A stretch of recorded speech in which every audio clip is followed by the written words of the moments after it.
Good morning friends, fluid मेकॅनिक्सच्या next लेक्चरमध्ये स्वागत आहे सर्वांचं. आज आपण जे आपले यूट्यूब आपण स्टार्ट केलं आहे त्या यूट्यूबचे काही प्रॉब्लेम्स आपण बघतोय. त्यामधील एक प्रॉब्लेम घेऊया जो की आपल्या मेन्सच्या एक्झाममध्ये मेन्स जी ऑनलाईन एक्झाम झाली त्यामध्ये जून 2014 मध्ये तो क्वेश्चन विचारला गेला. So let's see the problems काय बघा. पहिल्यांदा there is a circular tube. So या ठिकाणी एक सर्क्युलर ट्यूब दिलेली आहे, वर्टिकल प्लेनमध्ये आहे. Two liquids which do not mix and of densities. दोन लिक्विड आहे जे दोन लिक्विड मिक्स नाही झाले, त्या दोघांचीही डेन्सिटी दिलेली आहेत. एक आहे डेन्सिटी D1 आणि दुसरी आहे density D2 are filled in a tube. Each liquid substance 90 degree angle at the center. हे सेंटेन्स खूप महत्त्वाचं आहे बघा. Each liquid substance 90 degree angle at the center म्हणजे या ठिकाणी या लिक्विडने दोन्ही इंटरफेससोबत जो अँगल तयार केला आहे, ह्या लिक्विडचा अँगल आहे 90 डिग्री आणि ह्याही लिक्विडचा अँगल आहे 90 डिग्री. हा आहे 90 डिग्री आणि हाही असेल 90 डिग्री. म्हणजे ही कंप्लीट झाली त्याच्यावाली रेडियस. हा असेल त्याच्यावाला ॲक्च्युअल सेंटर. इथून एवढी असणार आहे त्याच्यावाली रेडियस आणि ह्या इथपर्यंत असेल radius of that circular tube. Clear झालं. पुढं पॉईंट बघूया.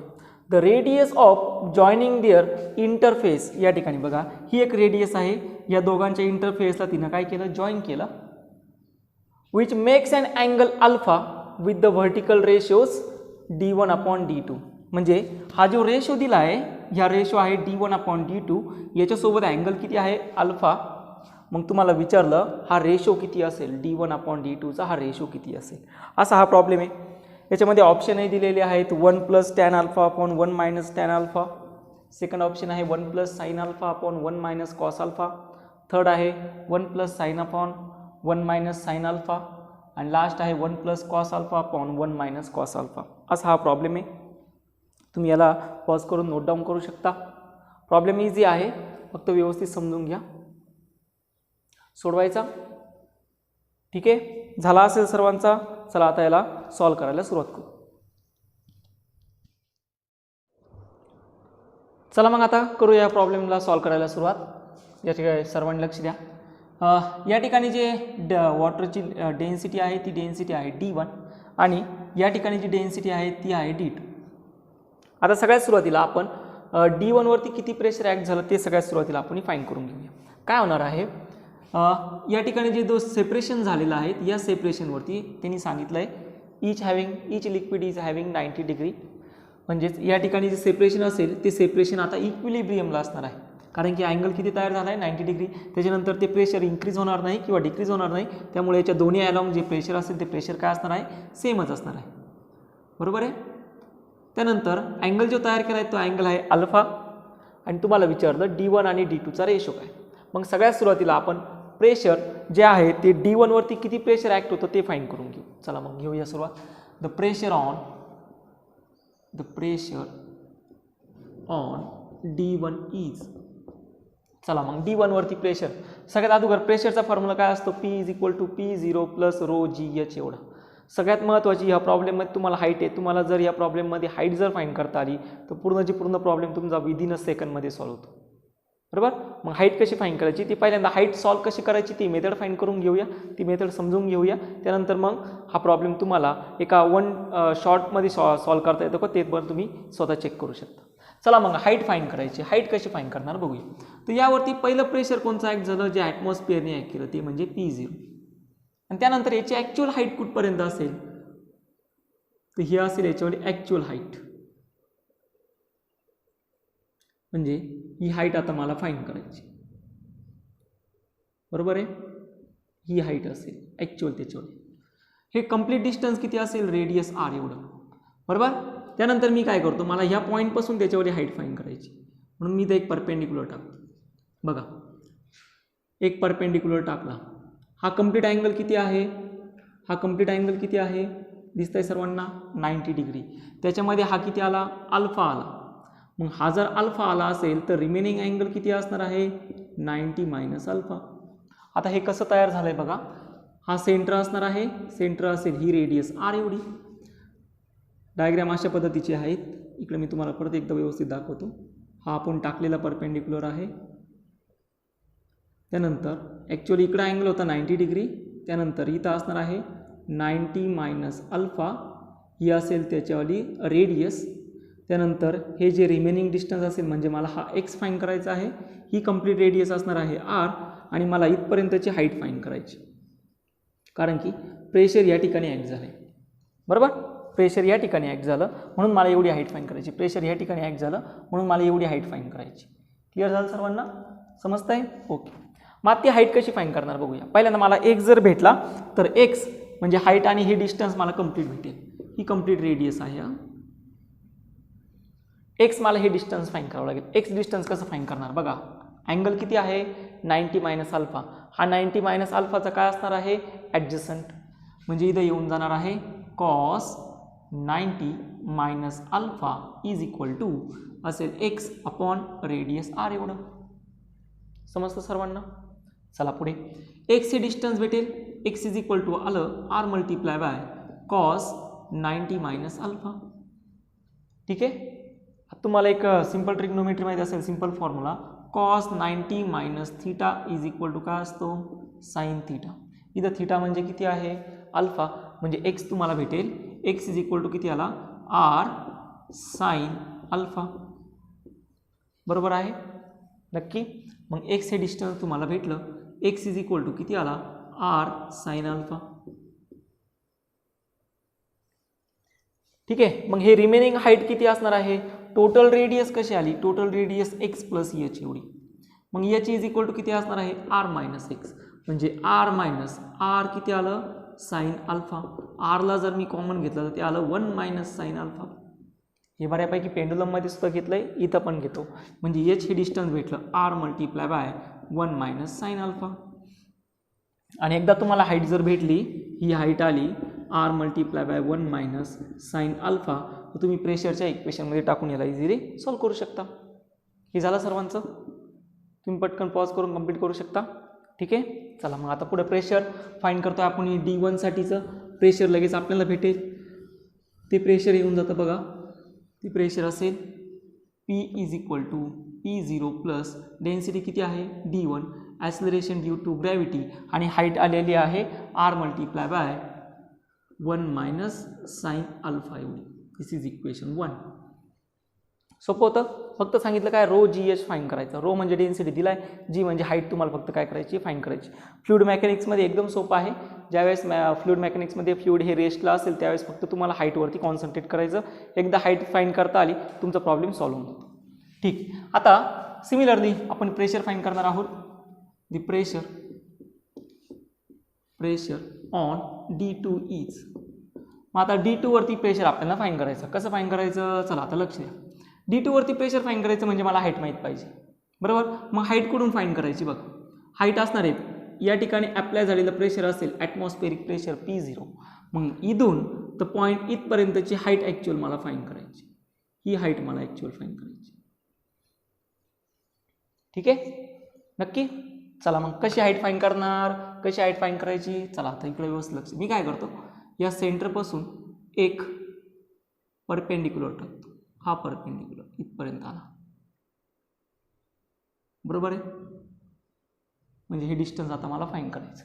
हा परपेंडिक्युलर जर मी टाकला तर या ठिकाणी इकडे व्यवस्थित समजून घ्या.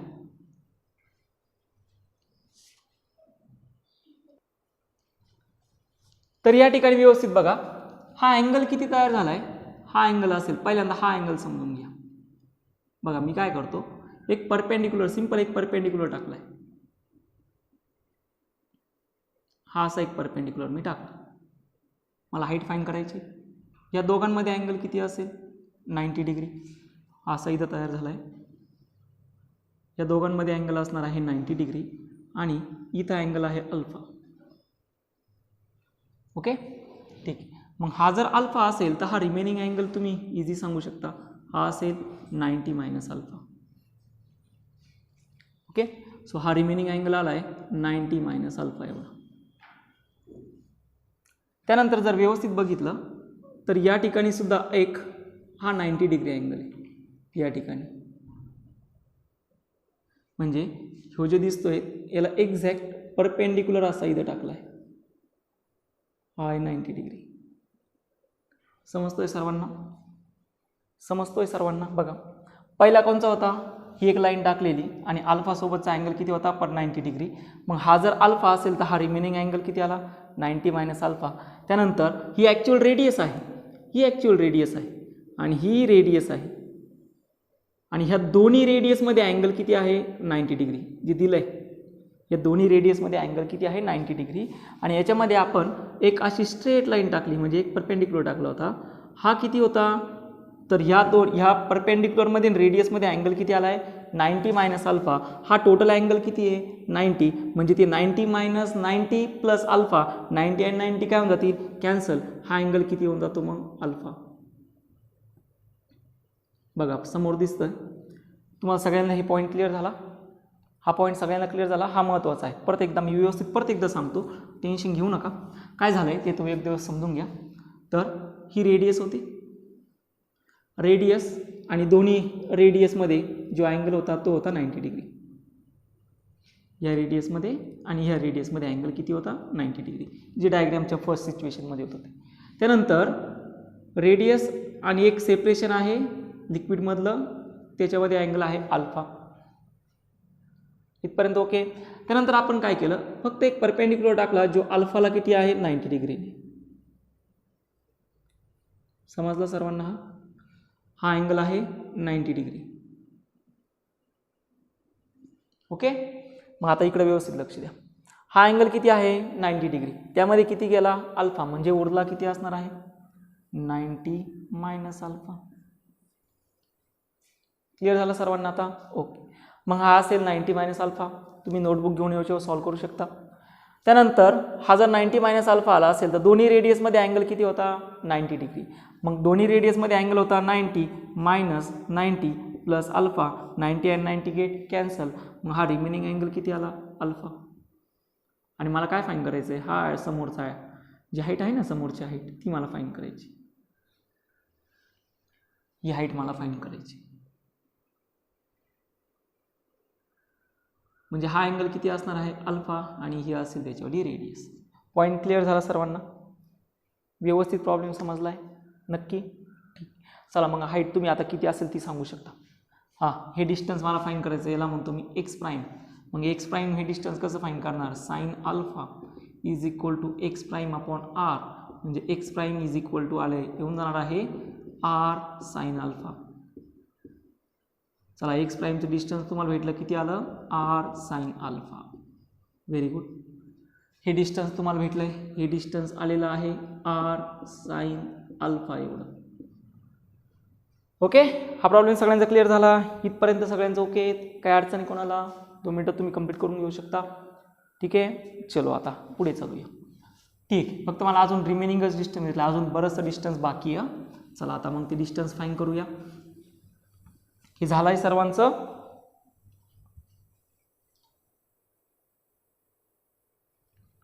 आता पुढे जी रिमेनिंग हाईट आहे ती मला फाईंड करायची. रिमेनिंग हाईट किती आहे, या हाईटपासून तर इथपर्यंतचं डिस्टन्स, इथपर्यंतचं डिस्टन्स. बरोबर आहे? बोला बरोबर आहे की नाही, सगळ्यांनी सांगा. बरोबर आहे नक्की? बघा एवढं डिस्टन्स फाईंड केलं, किती आलं, आर साईन अल्फा. आता हे रिमेनिंग डिस्टन्स मला काय करायचं, फाईंड करायचं. ठीक आहे. मग आता हे रिमेनिंग डिस्टन्स किती ते बघूया, म्हणजे मला हाईट भेटेल. मग रिमेनिंग डिस्टन्स कसं फाईंड करणार, चला आता लक्ष द्या सगळ्यांनी. मी काय केलं, हा अँगल मला माहिती आहे किती आहे, अल्फा. बघा या ठिकाणी असा अँगल आहे, हा अँगल किती आहे, अल्फा.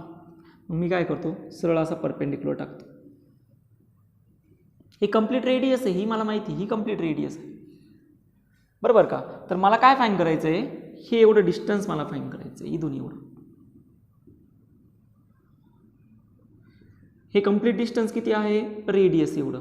पण हा एवढा अँगल इन्क्लाइन झाला आहे, ही ट्यूब अशी एवढी अँगलनी काय झाली, इन्क्लाइन झाली अशी. एवढ्या अँगलनी ती ट्यूब काय झाली, इन्क्लाइन झाली. बरोबर आहे? मग किती हाईट ना ती इन्क्लाइन झाली, ती हाईट मला फाईंड करायची, ही रिमेनिंग. आणि हे डिस्टन्स जर मला भेटलं तर याच्यासोबत मी जोडून देणार. बरोबर आहे? एवढं डिस्टन्स मला भेटलं आणि एवढं हाईट जर मला माहीत असेल तर ह्या दोघांची ॲडिशन करणार, म्हणजे मला ही कंप्लीट हाईट भेटेल, ही कंप्लीट हाईट भेटेल. आणि या कंप्लीट हाईटबरोबर हाईट मला जोडायची. म्हणजे म्हणून मी काय केलं, या ठिकाणी फक्त असा एक परपेंडिक्युलर टाकला या ठिकाणी, असं परपेंडिक्युलर टाकला. ही रेडियस आहे आर एवढी, हा परपेंडिक्युलर मी टाकला आहे. बरोबर दिसतोय सर्वांना व्यवस्थित? हा परपेंडिक्युलर मी टाकला आणि हे रिमेनिंग डिस्टन्स आता मला फाईंड करायचं. कसं फाईंड करणार? चला आता समजून घ्या. ही कंप्लीट रेडियस आहे आर एवढी. मग मला अगोदर हे डिस्टन्स किती ते फाईंड करावं लागेल. हे डिस्टन्स याला म्हणतो मी झेड म्हणू. झेड हे डिस्टन्स मला फाईंड करायचं. प्रॉब्लेम सोपा आहे, फक्त हाईट कशा फाईंड करायचे ते समजून घेऊ. मग झेड डिस्टन्स फाईंड करायचं. अल्फा आहे, हा किती आला 90 डिग्री, म्हणजे हा काय असेल त्याच्यावाला हायपोटेन्यूस असेल. हा काय असेल अपोजिट. आणि मला काय फाईंड करायचा ॲडजसंट. कसं फाईंड करणार? चला cos alpha is equal to z upon किती असेल आर, म्हणजे झेड इज इक्वल टू भेटणार आहे r multiply by cos alpha. चला झेड हे डिस्टन्स भेटलं, किती आलं r multiply by cos alpha. मग हे रिमेनिंग डिस्टन्स किती असणार आहे? Very good. रिमेनिंग डिस्टन्स असेल तुमच्यावाला, त्याला म्हणतो मी y prime. Y prime is equal to असणार आहे r minus z. So we get y prime is equal to r multiply by r minus r cos alpha, म्हणजेच वाय प्राईम तुम्हाला भेटेल r multiply by 1 minus cos alpha. चला आता तुम्हाला या ठिकाणी हे डिस्टन्स भेटलं बघा. हे डिस्टन्स किती आलं r multiply by 1 minus cos alpha. आणि हे डिस्टन्स किती आलं? हे डिस्टन्स किती आलं बघा. हे डिस्टन्स किती आलं तुमच्यावालं झेड एवढं, आणि झेड इज इक्वल टू किती होता आर कॉस अल्फा.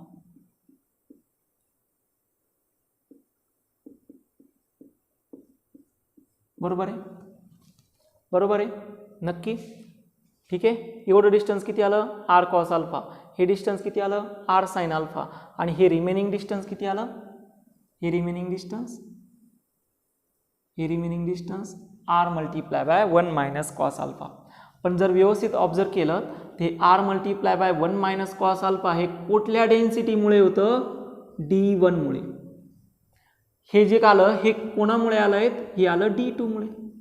म्हणजे ह्या दोघांची काय करणार आपण ॲडिशन करणार, म्हणजे r sine alpha plus r cos alpha ही ॲक्च्युअल हाईट असेल D2 सोबतची. ही ॲक्च्युअल हाईट असणार आहे D2 सोबतची. आणि त्यानंतर जे D1 सोबतची हाईट असणार आहे ती मल्टीप्लाय बाय असेल r multiply by 1 minus cos alpha. समजतंय सर्वांना? नसन समजेल मी परत एकदा रिपीट करतो, टेन्शन घेऊ नका. केलं काय होतं ते सांगतो बघा. परत एकदा रिपीट करतो. काही विद्यार्थ्यांना प्रॉब्लेम असेल तर अजिबात काळजी करायची नाही. पहिल्यांदा हे वरची हाईट किती आली ते तर समजलं असेल. आर मल्टीप्लाय बाय किती आलं साइन अल्फा एवढं हे तर आलं. त्यानंतर ही हाईट मला ॲक्च्युअल फाईंड करायची. हाईट किती ते एकदा व्यवस्थित समजून घ्यायची. 3 हाईट्स आहेत. एक हाईट आहे D1 आणि D1 मुळे, एक हाईट आहे D2 मुळे. त्यानंतर आता चला समजून घेऊया. हे जे डिस्टन्स आलं आहे हे डिस्टन्स आणि हे डिस्टन्स काय आहे? सेमच आहे. काय होतं डायग्राममध्ये? ही ॲक्च्युअल रेडियस होती, हा अँगल होता अल्फा, ही कंप्लीट रेडियस आहे आर एवढी. त्यानंतर ट्यूब आहे, ट्यूब काहीतरी हाईट वरती गेलेली आहे आणि ती हाईट ॲक्च्युअल तुम्हाला फाईंड करायची आहे. ही रिमेनिंग हाईट असणार आहे D1 मुळे. This is the height due to D1. मग हे कंप्लीट रेडियस असणार आहे आर एवढी. हा अँगल असेल जर अल्फा, बरोबर.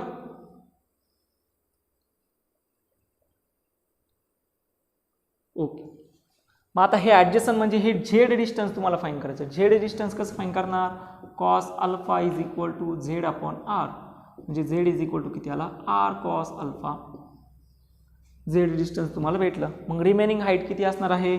त्या हाईटला आपण म्हणूया वाय प्राईम. वाय प्राईम हे डिस्टन्स किती असेल? Y prime is equal to r minus z, म्हणजे ते येऊन जातं r multiply by 1 minus cos alpha. म्हणजे हे डिस्टन्स असणार आहे r multiply by 1 minus cos alpha एवढं. चला हे डिस्टन्स भेटलं तुम्हाला. आता हे रिमेनिंग डिस्टन्स किती आलं? R multiply by 1 minus cos alpha. But careful understand, ही जी हाईट आहे ना एवढी हाईट, ही हाईट कोणामुळे आहे? D1 मुळे. ही हाईट कोणासोबत आहे D1 सोबत, आणि ही हाईट जी आहे ती रिमेनिंग हाईट कोणाची असणार आहे D2 ची. मग ही रिमेनिंग हाईट किती आहे, एवढी हाईट म्हणजे एवढं डिस्टन्स म्हणजे ते Z एवढं डिस्टन्स किती आलं, Z एवढं डिस्टन्स, आणि Z एवढं डिस्टन्स किती होतं R cos अल्फा एवढं. मग आता D2 साठी ॲक्च्युअल हाईट किती आहे R sin alpha plus R cos alpha, एवढं प्रेशर या पॉईंटवरती ॲक्ट होणार आहे बरोबर. त्यानंतर अजून दुसरं प्रेशर कोणचं आहे, तो किती हाईटवरती गेला आहे R multiply by 1 minus cos alpha. पहिल्यांदा सगळ्यात अगोदर तुम्हाला हे हाईट समजले आहेत, नक्की सगळ्यांना हाईट समजल्या असतील तर तुम्ही चॅट बॉक्समध्ये सिंपल थम्स करू शकता किंवा येस सर म्हणू शकता. ओके ठीक आहे. समजा याच्या व्यतिरिक्त जर कोणाला नसेल समजलं तर त्यांनी मला पर्सनली टाका, मी तुम्हाला तो सॉल्व्ह करून देईन व्यवस्थित. ठीक आहे, चला आता पुढे चालूया. हे झालंय सर्वांचं, तुम्ही याला नोट डाऊन करू शकता. प्रॉब्लेम मी एवढा स्लोली काय घेतोय, ॲक्च्युअली तुम्ही मेन्सचे आणि ॲडव्हान्सचे विद्यार्थी आहात, तुम्हाला प्रॉब्लेम एवढा स्लो नको आहे, पण ॲज पर आपला बऱ्याच दिवसाचा कॉन्टॅक्ट नाही आहे त्यामुळे मी याला जनरली एवढा स्लो घेतोय. ठीक आहे ओके. चला मग आता प्रॉब्लेम घेऊया. The pressure on D2. Pressure on D2 काय असेल, P is equal to P0 plus पहिलं प्रेशर कोणामुळे आले D1 म्हणजे डेन्सिटी किती आहे D1 G multiply by total distance किती आला हाईट म्हणजे R sine alpha plus R cos alpha, R sine alpha plus R cos alpha plus आता सेकंड जे वॉटर आहेत, सेकंड जे फ्लुइड आहे त्याची डेन्सिटी किती आहे D1 एवढी, म्हणजे त्याचाही काहीतरी हाईटवर त्याच्याही काही प्रेशर असणार आहे, जे प्रेशर ह्या पॉईंटवरती ॲक्ट होणार आहे. मी सांगितलं आहे स्लाईडच्या दोन्ही साईडचं प्रेशर फाईंड करायचं आहे तुम्हाला. मग एका साईडचं प्रेशर फाईंड केलं हाईट फाईंड करून, आता दुसऱ्या साईडचं प्रेशर फाईंड करायचं हाईट फाईंड करून, आणि त्याची तर हाईट तुम्हाला माहिती आहे, ती हाईट किती आहे, ही एवढी रिमेनिंग हाईट किती आली ती R multiply by 1 minus cos alpha, त्याचं डेन्सिटी किती आहे D1 G multiply bye R multiply by किती असणार आहे 1 मायनस कॉस अल्फा. दिसतंय हे सर्वांना, ओके सर्वांना दिसतंय. ठीक आहे, चला हे प्रेशर आलं, याला म्हणतो me this is equation second. Simple होतं. प्रेशर D2 ॲटमॉस्फिअर, स्लायडिंगच्या एक साईडला प्रेशर ॲक्ट केलं, कोणी ॲक्ट केलं प्रेशर D1ने, सॉरी इथं आहे D2ने बरोबर, हे असेल D2 ना, म्हणजे स्लायडरच्या एका साईडला प्रेशर कोणी ॲक्ट केलं आहे D2ने, आणि स्लायडरच्या एका साईडला प्रेशर कोण ॲक्ट करणार आहे D1. मग D1 किती प्रेशर ॲक्ट करणार आहे, तर एवढी रिमेनिंग हाईट, फक्त हाईट फाईंड करायची H रो जी, रिमेनिंग हाईट तुम्हाला भेटली. ही हाईट किती आली ती R multiply by 1 minus cos alpha, R multiply by 1 minus cos alpha multiply by D1 multiply by G भेटली तुम्हाला हाईट. आता याच्या दोन्ही साईडला प्रेशर काय आहे रे, सेम आहे, म्हणजे इक्वेशन 1 इज इक्वल टू काय असणार आहे इक्वेशन 2. दोन्ही साईडला प्रेशर काय आहे सेम आहे, त्यामुळेच तो कुठं आलाय 90 डिग्रीला आलाय. क्लिअर झालं ओके. चला मग इक्वेशन 1 टाकूया. इक्वेशन 1 काय आहे P0 plus D1 multiply by G 1 minus sine alpha is equal to इथं असेल P0 D1 multiply by G R multiply by sine alpha, R मी जो कॉमन घेतला तर इथं असेल sine alpha plus cos alpha, पुढं असेल plus D1 multiply by G R, पुढं असणार आहे 1 minus cos alpha. Okay clear झालं सर्वांना. कॅन्सल काय होता P0 कॅन्सल होऊन जाते, इथं R राहिलात ना, G R 1 minus sine alpha झालं. अजून काय कॅन्सल होतं G R, या ठिकाणी G आणि R, आणि या ठिकाणी G R दोन्ही काय होऊन जातात कॅन्सल होऊन जातात. काय उरतं ते बघूया. इथं असेल D1 1 minus sine alpha is equal to D1, इथं असेल sine alpha plus cos alpha, इथं असणार आहे D1, पुढं असणार आहे 1 मायनस कॉस अल्फा. सोपं होतं प्रॉब्लेम, कन्फर्म. चला सॉल्व करूया. इथं जर मी याला सिम्प्लिफाय केलं तर इथं D1 minus D1 sine alpha is equal to D1 multiply by sine alpha plus cos alpha, पुढं असणार आहे plus D1 minus D1 cos alpha. काय कॅन्सल होतं, तो D1 जर इकडं आला तर तो मायनस होऊन जाणार, म्हणजे D1 काय होऊन जातात कॅन्सल होऊन जाता, आणि हा मायनस D1 आणि तो D1 इकडं जर आला तर तो काय होऊन जाणार प्लस होऊन जाणार आहे. हे झालं आहे सर्वांचं नक्की. हे वरचं झालं असेल, मी रफ करतो.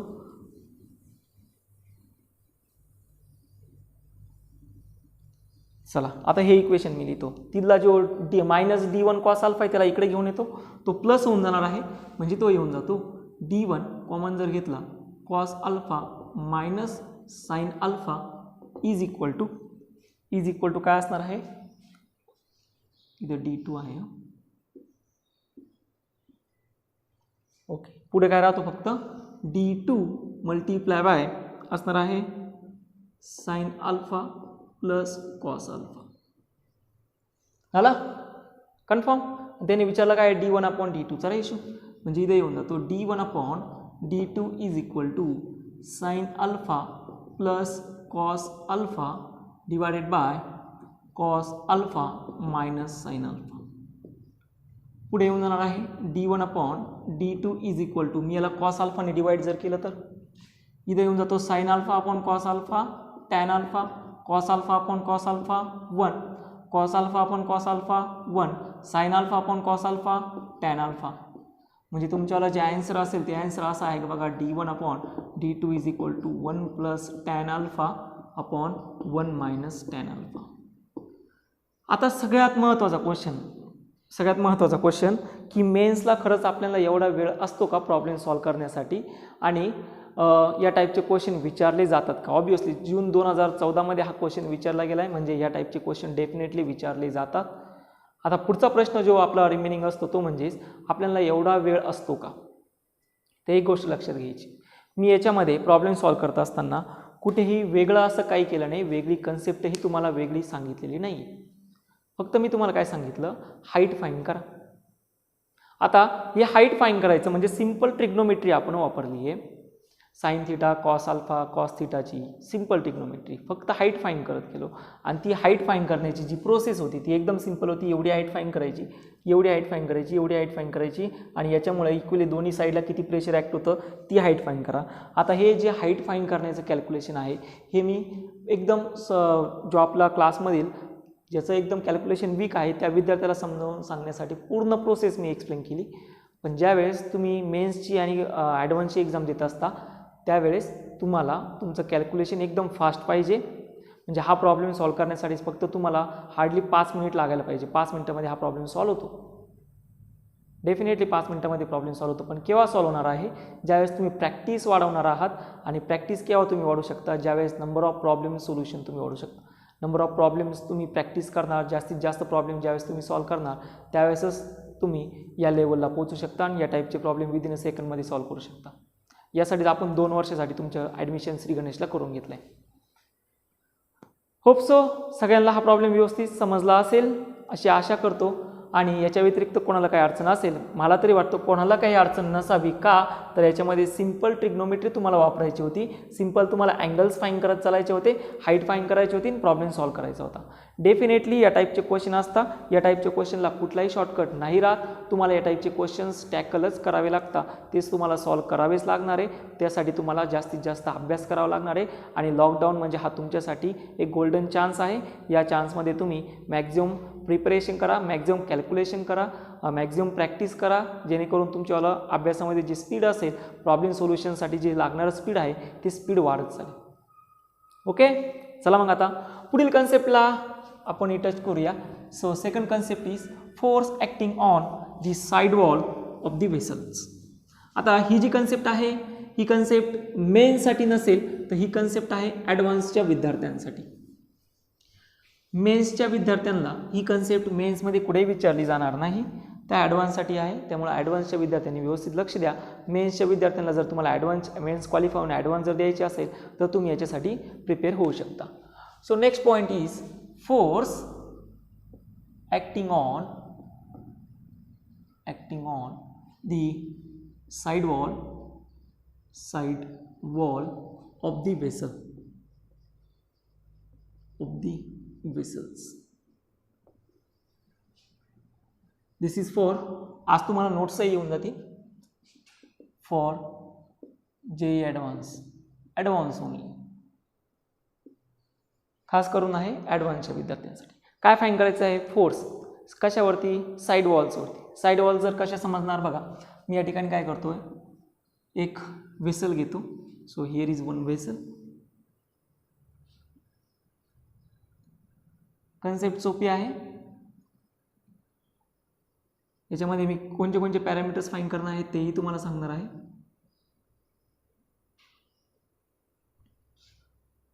So this is the vessel. Now here is the length of that vessel A. Here is the depth of that side walls. Side वॉलची जी लेंथ आहे त्याला म्हणतो मी B. ही डेप्थ आहे आणि जी हाईट आहे ती हाईट आहे याची एवढी. ही हाईट असेल याची एवढी, ही हाईट असणार आहे याची एवढी, ही डिस्टन्स असेल B एवढं आणि ही लेंथ असेल A एवढी. आणि तुम्ही काय केलं, या व्हेसलमध्ये वॉटर फिल केलं. वॉटर फिल केल्यानंतर तुम्हाला बघायचं आहे याच्या ज्या साईड वॉल्स आहेत या दोन्ही साईड वॉल, या साईड वॉल्सवरती किती फोर्स अप्लाय होतो हे तुम्हाला फाइंड करायचं. बरोबर, ठीक आहे. मग आता या साईड वॉल्सवरती किती फोर्स अप्लाय होतो, साईड वॉल्सवरती मला फक्त काय फाइंड करायचं आहे, साईड वॉल्सवरती किती फोर्स अप्लाय होतो ते फाइंड करायचं. ऑब्वियसली फोर्स कसा असतो, परपेंडिक्युलर असणार आहे, म्हणजे फोर्स असेल परपेंडिक्युलर. मग हा फोर्स तुम्हाला फाइंड करायचा.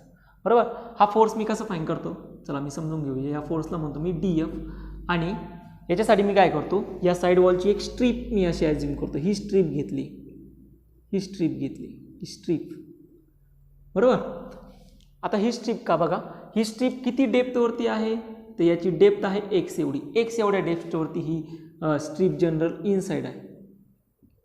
जसं आपण म्हणलो ना की प्रेशर जशी हाईट वाढत जाणार आहे तसं हे प्रेशर इन्क्रीज होत जातं.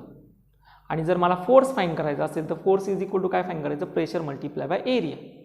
मग हा फोर्स मला फाइंड करायचा तर मला बघावं लागेल की x एवढ्या डेप्थवरती प्रेशर किती आहे, x एवढ्या डेप्थवरती प्रेशर किती आहे. आणि ही जी स्ट्रीप घेतली याची जी थिकनेस होती, ही थिकनेस आहे dx एवढी. बरोबर, सिंपल काय केलं बघा, ही अशी स्ट्रीप आहे साईड वॉलची, त्याची जी लेंथ आहे ती आहे b एवढी, त्यानंतर याची जी थिकनेस आहे ती आहे dx एवढी. आणि किती डेप्थला आहे, ॲक्च्युअल वॉलपासून किती डेप्थला आहे, तर ती डेप्थ आहे x एवढी. बरोबर, हाईट किती आहे, तर ऑब्वियसली याची कंप्लीट जी हाईट असेल ती हाईट आहे याची एवढी. आणि मला बघायचं आहे आता हा फोर्स इकडं असेल परपेंडिक्युलर, जसं इथं फोर्स घेतला ना तसा फोर्स कसा असणार, हे परपेंडिक्युलर. आणि तो फोर्स मला आता फाइंड करायचा. ॲडव्हान्सच्या विद्यार्थ्याला प्रॉब्लेम समजला आहे. बरोबर, एवढा वेळ पण नाही लागेल पाहिजे तुम्हाला. चला मग फोर्स फाइंड करणार. DF is equal to pressure multiply by DA. काय असेल, चेंज इन एरिया. एरिया चेंजच होत जाणार आहे ना खाली, dx चेंज होत जाणार. डेप्थ काय असेल x एवढी. चला, प्रेशर इज इक्वल टू काय असतं, रो GH. रो म्हणजे काय, डेन्सिटी. डेन्सिटी किती असेल, रो एवढी. G मल्टिप्लाय बाय हाईट किती आहे, x multiply by area. Area किती असणार आहे, length multiply by thickness. Length किती आहे, b एवढी, आणि थिकनेस किती आहे, dx. भेटला नक्की, okay. So we get DF is equal to किती आला, rho G B multiply by x dx. Okay, हा फोर्स झाला. हा कोणत्या फॉर्ममध्ये, डिफरन्शिएशनच्या फॉर्ममध्ये. मला याच्यामधून एक फोर्स फाइंड करायचा. ॲक्च्युअली याच्यावरती किती फोर्स ॲक्ट होतो, हा चेंज इन फोर्स आहे. म्हणजे हा फोर्स जशी डेप्थ वाढत जाणार आहे तशी फोर्स काय होत जाणार आहे, चेंज होत जाणार आहे. मग डेप्थ वाढत गेली म्हणजे हाईट काय असणार आहे, इथं किती हाईट असेल, 0 टू कुठपर्यंत चला, बॉटमला h पर्यंत. 0 टू काय असेल, h पर्यंत. या ठिकाणी प्रेशर ॲक्ट होणार आहे, ॲटमॉस्फेरिक प्रेशर. म्हणजे 0 टू h पर्यंतचा प्रेशर मला फाइंड करायचा. पण हा कुठपर्यंतचा फाइंड केला आहे, कुठला एका डिस्टन्ससाठी, x एवढ्या डिस्टन्ससाठी फोर्स मी फाइंड करतोय. मग h एवढ्या हाईटसाठी फोर्स मला फाइंड करायचा. बरोबर, मग आता या ठिकाणी व्हेरिएबल कोण आहे ते एकदा बघणार. व्हेरिएबल कोण आहे, डेन्सिटी नाही, डेन्सिटी कॉन्स्टंटच आहे. b, त्याच्यावरली लेंथ चेंज झाली का, नाही. त्यानंतर acceleration due to gravity change होणार आहे का, नाही. मग उरलं काय, फक्त x आणि dx. म्हणजे एक्सचा व्हेरिएबल कोण आहे, dx. म्हणजे या ठिकाणी जी डेप्थ आहे ॲक्च्युअल ती डेप्थ आता चेंज होत जाणार आहे. आणि डेप्थ कुठून चेंज होत जाणार आहे, 0 टू कुठपर्यंत, h एवढ्या हाईटपर्यंत. म्हणजे 0 टू h पर्यंतचा फोर्स मी फाइंड करू शकतो. 0 टू h पर्यंतचा फोर्स मी काय करू शकतो, फाइंड करू शकतो. तोच तर आपल्याला फाइंड करायचा आहे.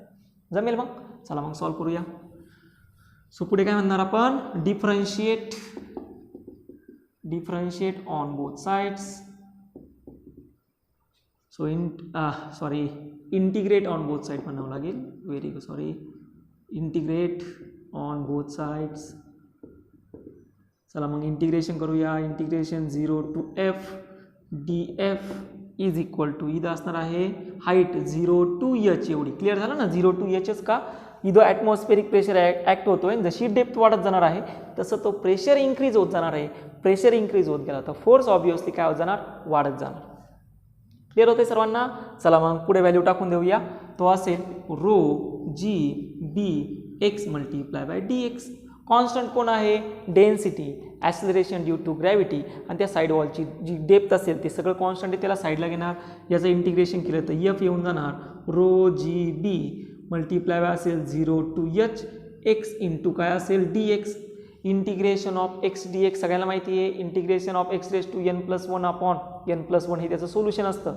म्हणजे इथं असणार आहे n+1, म्हणजे इथं किती आहे 1+1 2 डिवायडेड बाय 2, म्हणजे एफ इज इक्वल टू येऊन जातो rho g b x square upon 2 असेल, हाईट असेल 0 to h. सो याला सॉल्व करणार आपण.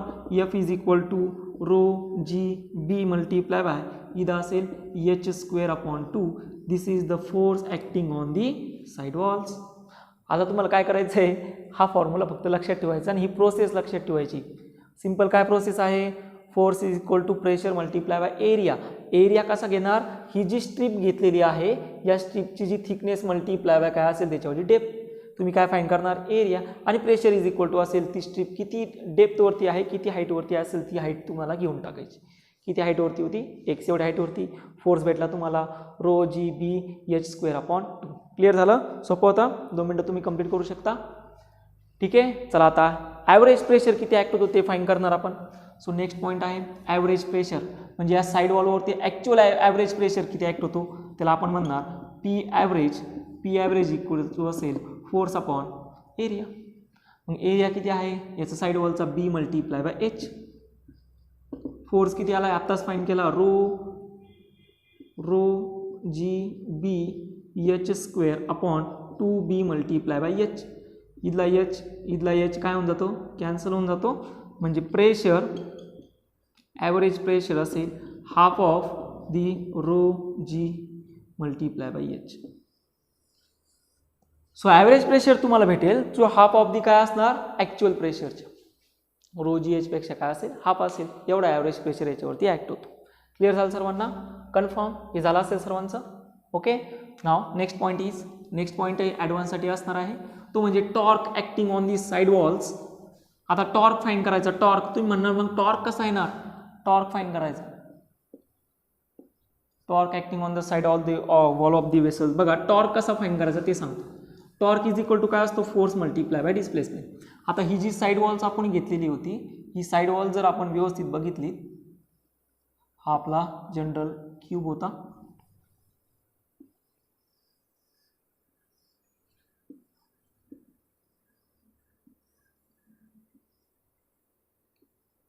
बरोबर. याची डेप्थ होती बी एवढी आणि ही याच्यावरली हाईट होती याची एवढी. त्यानंतर आपण या ठिकाणी एक्स एवढ्या डिस्टन्सवरती फोर्स फाईंड करत होतो. ठीक आहे. आता रिमेनिंग हाईट किती आहे याची एवढी, हे डिस्टन्स किती आहे एक्स एवढं. आता तुम्हाला फाईंड करायचं आहे ॲक्च्युअल टॉर्क किती ॲक्ट होतो. आता व्यवस्थित समजून घ्या. टॉर्क काय करणार आहे, तर टॉर्क याचा जो बॉटम असेल ह्या रिमेनिंग ह्या फोर्समुळे हा जो बॉटम असेल फोर्स जर काय जाणार आहे, वाढत जाणार आहे. या फोर्समुळे ही जी व्हेसल असेल ही व्हेसल अशी ट्विस्ट होणार आहे. ही व्हेसल जी असेल ना ती व्हेसल अशी ट्विस्ट होणार आहे. मग ट्विस्ट झाली म्हणजे रोटेटिंग फोर्स ॲक्ट झाला आणि तो रोटेटिंग फोर्स म्हणजे काय असतो, टॉर्क असतो आणि तोच आपल्याला फाईंड करायचा. कसं फाईंड करणार, चला मग आता समजून घेऊया. तर हे डिस्टन्स किती असेल, हे कंप्लीट एच असेल, हे डिस्टन्स किती असणार आहे एक्स. मग आता बॉटमला म्हणजे ह्या पॉईंटला तुम्हाला जर टॉर्क फाईंड करायचा असेल तर हे डिस्टन्स किती येऊन जाणार आहे, एच मायनस एक्स एवढं. टॉर्कचा फॉर्म्युला काय असतो, d tau is equal to applied force multiply by distance. आणि डिस्टन्स किती आहे, एच मायनस एक्स एवढं. ॲडव्हान्सच्या पर्यंत समजतंय व्यवस्थित नक्की. हाईट किती आहे एच एवढी, डिस्टन्स किती आहे एक्स एवढं आणि टॉर्क बॉटमला ॲक्ट होणार आहे त्यामुळे ही व्हेसल जी असेल ती ट्विस्ट होणार आहे. सो आपल्याला टॉर्क फाईंड करतो म्हणजे applied force multiply by perpendicular distance. हा अप्लाइड फोर्स आहे, ही त्याची लाईन ऑफ ॲक्शन आहे आणि हे असेल त्याच्यावर परपेंडिक्युलर डिस्टन्स. मग परपेंडिक्युलर डिस्टन्स किती आहे, एच मायनस एक्स एवढं घेतलं. फोर्स किती होता, डी एफ. डी टाऊ आपल्याला फाईंड करायचं. अगेन लिमिट काय असणार आहे, 0 to h एवढं. चला व्हॅल्यू टाकू. सो डी टाऊ इंटिग्रेट करणार 0 to tau d tau is equal to integration 0 to h. इथं किती असणार आहे डी एफ म्हणजे आला आहे rho b rho g multiply by b x multiply by d x into काय असेल एच मायनस एक्स. हे आत्ताच मागं आपण घेतलं आहे बरोबर. चला मग आता सॉल्व करून द्या. Tau is equal to constant कोण आहे रो जी बी कॉन्स्टंट आहे 0 टू काय असेल H x multiply by H minus x into काय असेल डी एक्स. मग याला आपण सिम्प्लिफाय करणार. टाऊ इज इक्वल टू किती येऊन जाणार आहे rho g multiply by b 0 to h एक्सनी मल्टिप्लाय करू h x into d x separation केलं फक्त 0 to h x into x x square into d x. चला पुढे tau is equal to rho g multiply by b h common असणार आहे इथं येऊन जाणार आहे x square upon 2 0 to h आणि इथं असणार आहे x cube upon 3 0 to h. आणि याला जर सॉल्व केलं तर ते येऊन जातं tau is equal to rho g multiply by b इथं असेल एच स्क्वेअर आणि हा एच म्हणजे येऊन जातो एच क्यूब अपॉन 2 मायनस इथं असणार आहे एच क्यूब अपॉन 3 आणि याला जर सॉल्व केलं तर टाऊ इज इक्वल टू असेल 1/6 rho g multiply by b multiply by h cube. So this is the torque, this is the torque on the vessel. सोपा आहे व्यवस्थित समजून घ्या. काहीच नाही केलं फक्त हे जो बॉटम होता बॉटमला ॲक्च्युअल टॉर्क ॲक्ट होणार आहे. त्यानंतर हा पॉईंट ऑफ रोटेशन असेल. पॉईंट ऑफ रोटेशनपासून लाईन ऑफ ॲक्शनपर्यंतचा डिस्टन्स म्हणजे तो असतो force multiply by displacement force multiply by perpendicular distance it is equal to torque. So tau is equal to applied force होता rho g b pressure multiply by rho g multiply by x ही झालं pressure आणि multiply by b d x हा काय झाला area. त्यानंतर force multiply by किती distance होतं एच मायनस एक्स आणि याला सिम्पली आपण सॉल्व केलं त्याला tau is equal to 1/6 rho g b multiply by h cube. आता या टाईपचाच एक प्रॉब्लेम आहे तोही प्रॉब्लेम मी तुम्हाला नोट्समध्ये दिलेला आहे. तो प्रॉब्लेम तुम्ही सॉल्व एक्झाम्पलमधलाच तुम्ही सॉल्व करू शकता. ओके सो आय थिंक आत्तापर्यंत घेतलेल्या लेक्चरमध्ये कोणाला काही अडचण नसावी. जर असेलच तुम्ही मला ते पर्सनली टाकू शकता. थँक्यू.